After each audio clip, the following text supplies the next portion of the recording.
아멘. 오늘도 이 새벽 기도의 자리에 나오신 모든 성도님들 상 가운데 하나님의 크신 은혜가 함께 하시기를 간절히 축복합니다.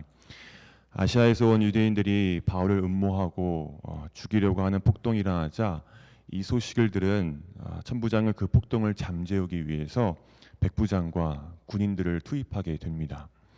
현장에 출동한 백부장은 이 폭동의 원인인 바울을 붙잡고 회중들에게 그가 누구이며 무슨 일을 행했냐고 물어봅니다. 그러자 그 주변에 있던 많은 사람들이 중구난방으로 바울의 죄명에 대해서 서로 엇갈린 주장을 하는 겁니다. 그래서 천부장은 사람들의 엇갈린 주장과 혼잡한 소동으로 인해 이 문제의 정확한 원인을 파악하기 어려웠습니다.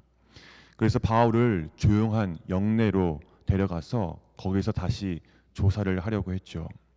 그때 바울이 헬라어로 천부장에게 말할 수 있는 기회를 달라고 합니다. 천부장은 헬라어를 유창하게 하는 이 바울을 보고 뜬금없이 혹시 이전에 자객 4,000명을 거느리고 광해로 가던 애굽인이 아니냐고 묻습니다. 여기서 천부장이 말하는 애굽인은 거짓 예언자입니다. 이 애굽인은 자신을 따르는 3만 명의 사람들을 이끌고 예루살렘에 와서 예루살렘의 성벽 파괴와 또 로마군의 멸망을 예언했던 사람입니다. 그러면서 자신만이 예루살렘을 로마의 압제로부터 구원해 줄 수 있다고 많은 사람들을 미혹한 인물입니다. 그리고 그 3만 명 중에서 4천 명의 자객들을 데리고 감람산에 올라가서 폭동을 일으킵니다. 그때 이제 로마 군대가 감람산에 가서 그 자객들 수백 명을 죽였으나 정작 반란의 주동자인 이 애굽인은 놓치고 말았습니다. 그래서 당시 유대인들은 자신들을 속인 이 애굽인에 대해서 엄청난 반감을 가지고 있었습니다. 근데 지금 이 바울이라는 사람이 유대인들에게 두들겨 맞고 있으니까 천부장은 이 바울이 애굽인이라고 생각했던 거죠. 그러자 바울은 자신의 출신을 이야기합니다. 자신은 유대인이며 소읍이 아닌 대도시인 길리기아의 다소 출신이라고 이야기를 함으로써 천부장이 생각했던 애굽인이 아니라는 것을 증명하죠. 그래서 천부장은 바울이 폭동을 일으킬 만한 위험한 인물이 아니라는 사실에 안심을 하고 바울에게 말할 기회를 허락합니다.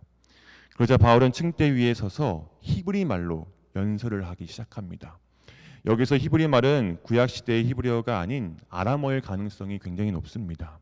그 당시 아람어는 팔레스타인에 거주하는 유대인들에게 가장 많이 사용되었습니다.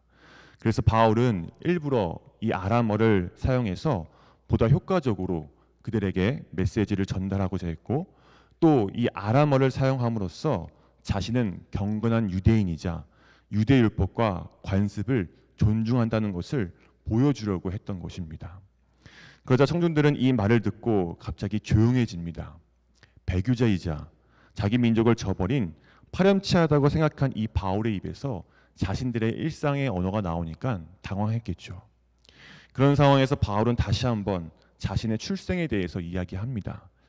자신이 유대인이자 길리기아 다소에서 태어났다는 것을 말해줌으로써 먼저 그들과 같은 혈통이라는 것을 알려주고 있습니다. 이뿐만 아니라 자신이 예루살렘 성에서 자라났다는 사실 또한 언급하고 있습니다. 그 당시 예루살렘은 율법의 중심지입니다. 바울은 자신이 이 율법의 중심지 예루살렘에서 자란 사실을 밝힘으로써 자신도 율법의 영향을 받으면서 자랐고 또 율법을 부정하지도 않는 유대인이라는 사실을 그들에게 강조하고 있는 겁니다. 그리고 자신을 모함하고 오해하는 군중들에게 이 모든 오해를 풀 수 있는 결정적인 말을 하는데, 그것은 바로 자신이 가말리엘의 제자라는 것입니다. 가말리엘은 1세기경에 유대인들에게 엄청난 영향력을 끼친 랍비입니다. 율법에 관해서는 모두가 존경하고 따르고 싶어하는 사람이 바로 가말리엘입니다. 바울은 자신이 모두가 존경하는 그 가말리엘의 제자라고 소개를 함으로써 자신은 그 어떤 유대인들보다 율법에 대해서 탁월하고 뛰어나며 또 율법에 아주 정통한 인물이라는 것을 보여주고 있는 것이죠. 그러면서 바울은 한때 자신도 지금의 청중들처럼 하나님께 열심을 가지고 예수를 따르는 자들을 박해했다고 인정합니다. 그 증인으로 당시 유대 사회에서 가장 큰 권위를 가진 대제사장과 모든 장로들을 언급하며 자신의 이야기에 대한 신빙성을 입증하고 있는 것이죠. 이뿐만이 아니라 자신이 스데반의 순교 이후 이 교회의 핍박을 피해 다메섹으로 도망친 그리스도인들을 잡기 위해서 다메섹으로 향했다는 사실 또한 보여줌으로써 자신이 얼마나 하나님께 열심을 가지고 또 율법을 따라 살았는지를 확인시켜주고 있는 겁니다. 지금까지 바울은 자신의 이야기를 통해 자신을 모함하고 박해하던 청중들과 연결고리를 만들었습니다. 너네랑 나는 똑같다. 그런데 이제 6절부터는 너네와 똑같았던 내가 어떻게 예수 그리스도와 연결고리가 생겼는지를 간증하고 있는 겁니다. 우리가 잘 알다시피 바울은 다메섹으로 가던 중 주님을 만나게 되죠. 당시 예수님은 사울에게 하늘로부터 큰 빛으로 임하셨고 그곳에서 사울은 예수님을 만났습니다. 예수님을 만나고 회심하자 사울은 내가 무엇을 해야 합니까? 라고 묻죠. 그러자 주님은 사울에게 일어나 다메섹으로 가라고 말씀하십니다. 근데 사울은 앞을 보지 못했습니다. 11절을 보면 나는 그 빛의 광채로 말미암아 볼 수 없게 되었으므로 나와 함께 있는 사람들의 손에 끌려 다메섹에 들어갔노라 라고 바울은 고백합니다. 이 바울의 고백은 단순히 자기가 앞을 보지 못하게 됐다는 고백이 아닙니다. 이 고백은 자기 삶의 주인이 이제 더 이상 자기 자신이 아니라 예수님이라는 것을 인정하는 정말 중요한 고백입니다. 바울은 다메섹으로 그리스도인들을 잡으려고 자신의 힘으로 자신의 능력으로 그 길을 당당하게 걸어갔습니다. 그러나 그곳에서 예수님을 만나고 바울은 자신들과 함께 있던 사람들의 손에 끌려 다메섹으로 가게 됩니다. 즉 누군가가 이끌어줘야 한다는 것이죠. 그럼 그 누군가가 누구입니까? 예수님이죠. 이제부터 바울을 이끌고 바울의 앞길을 인도하실 분은 바울 자신이 아니라 예수님입니다. 사랑하는 성도 여러분, 예수님을 만난 사람들은 삶의 주인이 바뀌게 됩니다. 그동안은 내 생각과 내 계획대로 살았다면 복음을 접하고 예수님을 만난 사람들은 성령님의 인도하심에 따라 살아가게 됩니다. 바울은 성령님의 인도하심에 따라 살아가는 성령 충만한 사람이었습니다. 바울이 성령 충만하다는 것을 여러 가지 모습을 통해서 알 수 있겠지만 그 중에서도 오늘 본문 22장 1절을 보면 바울은 자신을 박해하던 자들에게 부형들아라고 이야기합니다. 부형들아라는 뜻은 형제들아라는 뜻입니다. 아무런 죄도 없는 자기를 박해하고 죽이려고 하는 사람들에게 바울은 형제들아라고 부르는 겁니다. 이게 어떻게 가능할 수 있겠습니까? 바울 안에 성령이 충만했기 때문입니다. 성령이 충만하면 자신을 박해하는 사람들에게 부형들아라고 말할 수 있습니다. 그런데 사실 부형들아라는 고백은 오늘 본문에서 처음 등장한 것이 아닙니다. 사도행전 7장에 보면 부형들아라는 말이 처음 등장하게 되는데 사도행전 7장 2절에 보면 스데반이 이르되 여러분 부형들이여 들으소서. 자기를 모함하고 아무 죄도 없는 자신을 공회 앞에 세울 때 스데반도 부형들이여 라고 불렀습니다. 스데반도 성령 충만한 사람이죠.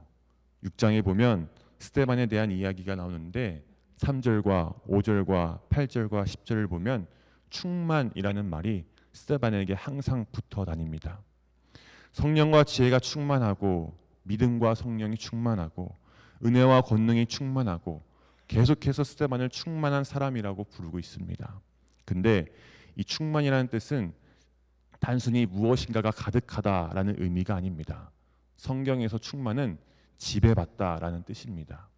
스데반은 성령의 지배를 받았습니다. 자기가 인생을 지배하고 이끌어 나가는 것이 아니라 성령의 지배를 받고 성령님이 이끄시는 대로 순종했기 때문에 그 무시무시한 공회 앞에서 천사와 같은 얼굴로 담대하게 복음을 증거할 수 있는 거 아니겠습니까?